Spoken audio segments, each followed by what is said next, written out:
নমস্কার, আপনারা দেখছেন কলকাতা টিভি ডিজিটাল আর আমি আপনাদের সঙ্গে নিমাই পান্ডা। ইরানের মারে রীতিমতো ধ্বংসস্তূপে পরিণত হয়েছে তেল আবিব এবং সেখানে যে বিপর্যস্ত অবস্থা, সেখানকার সাধারণ মানুষ থেকে যারা নেতা মন্ত্রী সবাই কিন্তু বিপদের মধ্যে রয়েছেন।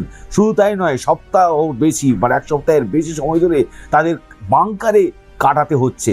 শুধু তাই নয়, তার পাশাপাশি একেবারে যে তেল আবিবের যিনি মেয়র রন হুলদাই, তিনি যা বলছেন তাতে একেবারেই এই ছবিটা উঠে আসছে যে ইরানের ছোড়া ক্ষেপণাস্ত্রে বা ড্রোনের হামলায় যেভাবে তেল আবিব অর্থাৎ ইসরায়েলের তেল আবিব যেভাবে ধ্বংসস্তূপে পরিণত হয়েছে এবং সাধারণ মানুষ থেকে শুরু করে যারা সেখানকার বাসিন্দা তারা প্রত্যেকে একেবারে জীবনের ভয়ে কাটাচ্ছেন, অর্থাৎ আত্মরক্ষার জন্য তাদের বাংকারে থাকতে হয়েছে।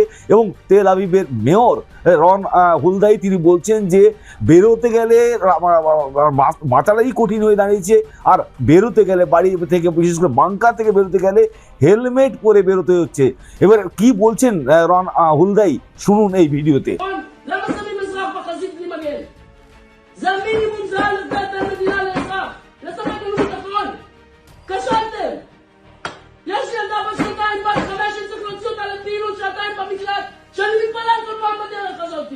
וככה התושבים שלנו חיים.